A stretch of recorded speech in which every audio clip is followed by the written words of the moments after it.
राधे राधे सीताराम। हर हर महादेव। प्रदोष व्रत कथा। यह प्रदोष व्रत कथा इस बार शनिवार को अधिक मास ज्येष्ठ शुक्ल पक्ष की तिथि को पड़ रहा है, इसलिए यह व्रत अधिक उत्तम और फलदायक है। अगर आपको हमारी वीडियो पसंद आई हो तो वीडियो को लाइक करें और चैनल को सब्सक्राइब करें। तो चलिए आज हम प्रदोष व्रत कथा प्रारंभ करते हैं। हर हर महादेव। पूर्ण काल में एक पुत्रवती ब्राह्मणी थी। उसके 2 पुत्र थे।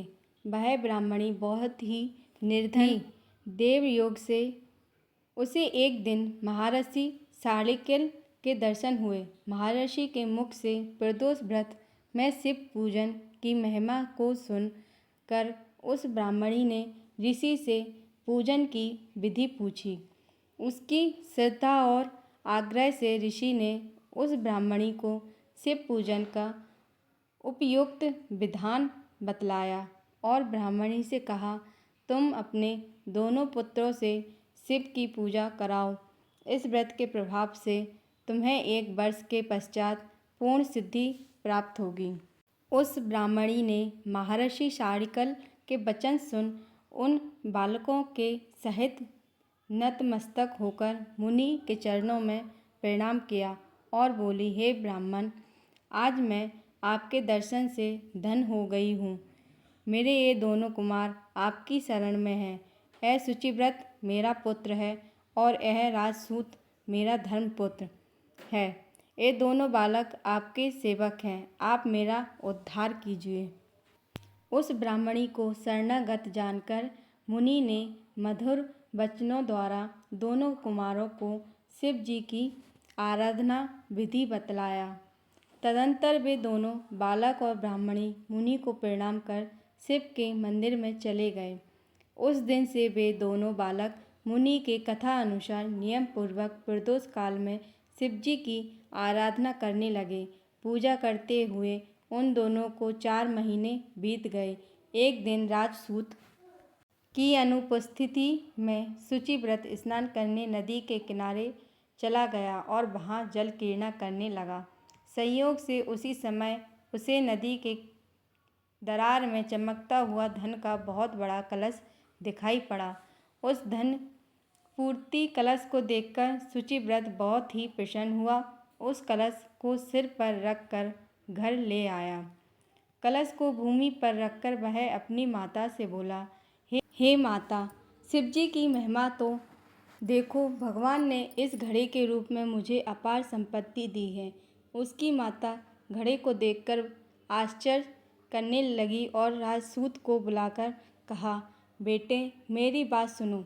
तुम दोनों इस धन को आपस में आधा आधा बांट लो।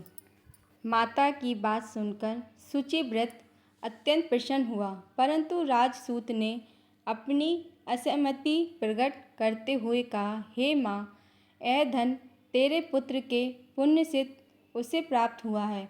मैं इससे किसी प्रकार का हिस्सा लेना नहीं चाहता, क्योंकि अपने किए हुए कर्म का फल मनुष्य स्वयं ही भोगता है। इस प्रकार शिव पूजन करते हुए एक ही घर में उन्हें 1 वर्ष व्यतीत हो गया। एक दिन राजकुमार ब्राह्मण के पुत्र के साथ बसंत ऋतु में वन विहार करने के लिए गया। वे दोनों जब साथ साथ बहुत दूर निकल गए तो उन्हें वहाँ सैकड़ों गंधर्व कन्याएं खेलती हुई दिखाई पड़ी। ब्राह्मण कुमार उन गंधर्व कन्याओं को क्रीड़ा रत्न देखकर राजकुमार से बोला, यहाँ पर कन्याएं विहार कर रही हैं, इसलिए हम लोगों को अब और आगे नहीं जाना चाहिए, क्योंकि ये गंधर्व कन्या शीघ्र ही मनुष्य के मन को मोहित कर लेती हैं। इसलिए मैं तो इन कन्याओं से दूर ही रहूँगा। परंतु राजकुमार उसकी बात अनसुनी कर कन्याओं के विहार स्थल में निर्भीक भाव से अकेला ही चला गया।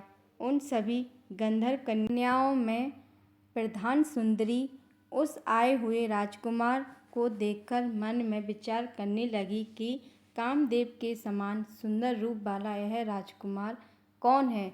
उस राजकुमार के साथ बातचीत करने के उद्देश्य से उस सुंदरी ने अपनी सखियों से कहा, हे सखियों, तुम लोग निकट के वन में जाकर उस वन से अशोक, चंपल, चौल, सिरी आदि के ताजे फूल तोड़ लाओ। जब तक मैं तुम्हारी प्रतीक्षा में यहीं रुकी रहूँगी।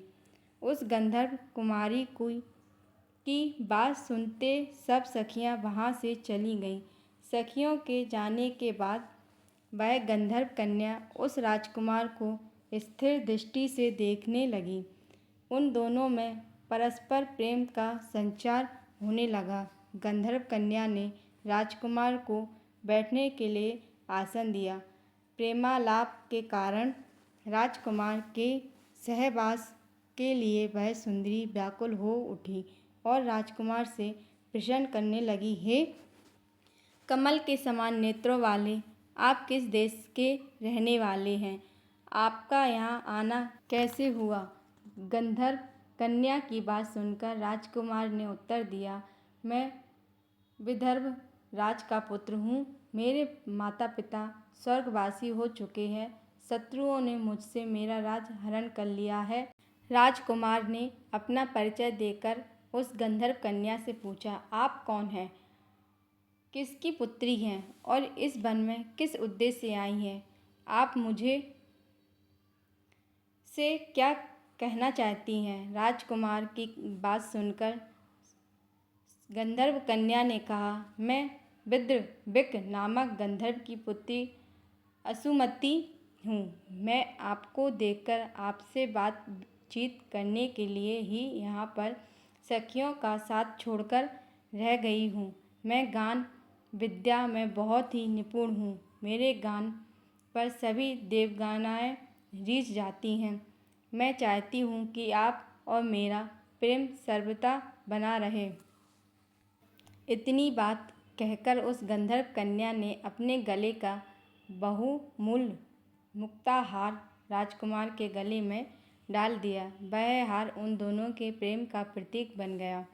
इसके पश्चात राजकुमार ने उस कन्या से कहा, हे सुंदरी, तुमने जो कुछ कहा है वह सब सत्य है, लेकिन आप राजविहीन राजकुमार के पास कैसे रह सकेंगी?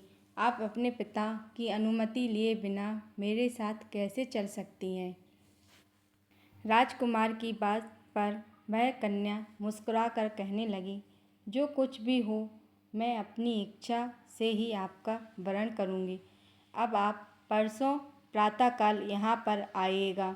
मेरी बात झूठ नहीं हो सकती। गंधर्व कन्या ऐसा कहकर पुनः अपनी सखियों के पास चली गई। इधर वह राजकुमार भी शुचिव्रत के पास जा पहुँचा और उसने अपना सारा वृत्तांत कह सुनाया। इसके बाद वे दोनों घर को लौट गए। घर पहुंचकर उन दोनों ने ब्राह्मणी से सब हाल कहा, जिसे सुनकर वह ब्राह्मणी भी हर्षित हुई। गंधर्व कन्या द्वारा निश्चित दिन को वह राजकुमार शुचिव्रत के साथ उसी वन में पहुंचा। वहां पहुंचकर उन लोगों ने देखा गंधर्व राज अपनी पुत्री असुमति के साथ उपस्थित होकर प्रतीक्षा में बैठे थे। गंधर्व राज ने उन दोनों राजकुमारों का अभिनंदन करके उन्हें सुंदर आसन पर बैठाया और राजकुमार से कहा, मैं परसों कैलाशपुरी को गया था। वहाँ भगवान शंकर और माता पार्वती के सहित विराजमान थे। उन्होंने मुझे अपने पास बुलाकर कहा, पृथ्वी पर राजयुक्त होकर धर्मगुप्त नामक राजकुमार घूम रहा है। शत्रुओं ने उनके वंश को नष्ट भ्रष्ट कर दिया है। वह राजकुमार सदा ही भक्तिपूर्वक मेरी सेवा किया करता है, इसलिए तुम उसकी सहायता करो, जिससे वह अपने शत्रुओं पर विजय प्राप्त कर सके। इसलिए मैं भगवान शिव की आज्ञा से अपनी पुत्री असुमति आपको सौंपता हूँ। मैं शत्रुओं के हाथ में गए हुए आपके राज्य को वापस दिला दूंगा। आप इस कन्या के साथ 10 वर्षों तक सुख भोग कर शिवलोक को चले जाएंगे। शिवलोक में जाने पर भी मेरी पुत्री इसी शरीर से आपके साथ रहेगी। इतना कहकर गंधर्वराज ने अपनी पुत्री का विवाह राजकुमार के साथ कर दिया। दहेज में अनेकों बहुमूल्य रत्न, वस्त्र, रथ आदि प्रदान किए। इसके अतिरिक्त दास दासियां और शत्रुओं पर विजय पाने के लिए गंधर्वों की चतुर्गिणी सेना भी दी। राजकुमार गंधर्वों की सहायता से शत्रुओं को नष्ट कर दिया और वह अपने नगर में प्रतिष्ठित हुआ। मंत्रियों ने राजकुमार को सिंहासन पर बैठाकर राज्याभिषेक किया। अब वह राजकुमार राज सुख भोगने लगा।